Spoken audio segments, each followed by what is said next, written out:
Hi everyone, this is Caesar with Inspire a Movement. I hope that you're having a wonderful start to your week. Today we're continuing with our segment entitled Word of the Day, and we're exploring the word persistence. So persistence by definition is to have a firm or obstinate continuance in a course of action in spite of having a certain level of difficulty or opposition as you're going about this. What does this trait require? What does being persistent require? Well, it requires a ton of willpower, for one. It requires that you have some level of flexibility to change course of action when a strategy isn't working. It requires a lot of resolute strength of character. It requires dogged determination. It requires a desire to go above and beyond to achieve your goals and succeed at all costs. That's basically what persistence requires. It's important to note that without purpose, having a ton of persistence is really almost useless. It's great to have all this dogged determination to achieve a certain goal, but like I said before, if you don't have a certain amount of flexibility to change course of action when something isn't working, that's not really persistence. Persistence does highlight that level of flexibility to try something new to ultimately get to where you want to get to. So why is persistence so important? Well, for one, it's crucial for your personal development and overall improvement. You can't really evolve and grow without having a certain level of persistence. It's very much tied to your level of success, your level of material wealth, and really your overall happiness.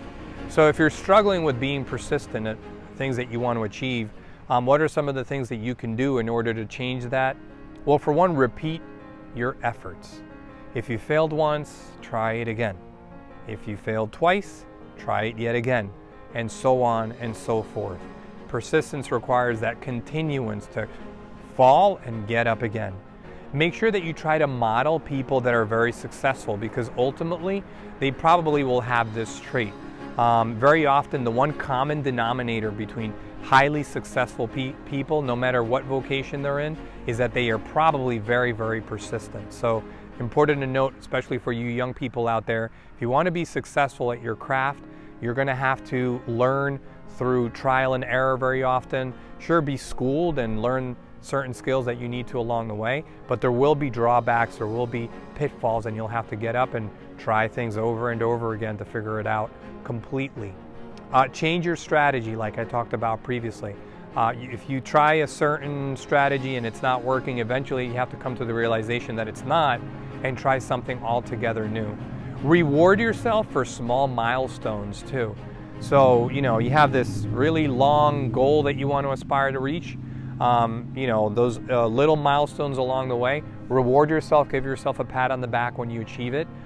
This will keep you kind of juiced up and going in order to be persistent. And lastly, keep optimistic. As many pitfalls or drawbacks as you may have, keep optimistic. The glass is always half full, not empty, and this will also help you to be persistent.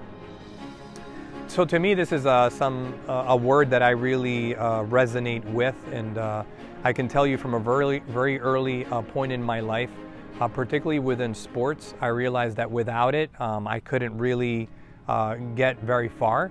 I played a lot of basketball growing up, and I remember at about 8 to 9 years old playing at the public park and being teased like you wouldn't believe on account of not being able to hit a 10-foot rim. That's a pretty old age, and I guess I was maybe not, of a lot of upper body strength. I just couldn't do it. But through sheer persistence, day after day after day after day, while I never really had this fruitful basketball career, at an amateur level, at the pickup basketball level, I feel like I became a pretty decent shooter, and a lot of the teasing that went on pretty much went away, particularly with the folks early on that were doing that. It became almost easy to navigate through games with those people because my shot was so much better and my skill set was so much better. And then translating that sheer persistence into other areas of my life, whether it be in the academic realm, whether it be as a parent, whether it be as a husband, whether it be as a citizen, as a community person. All of these things, all of these different areas of your life require that you persist, that you don't desist. So there is a basketball player that is very famous for saying, you get knocked down 7 times, you get up back 8. So I think it was Dwayne Wade, NBA player with the Miami Heat, who's surely going to wind up in the Hall of Fame, who is very known to say these things. Get knocked down 7 times, you get up 8.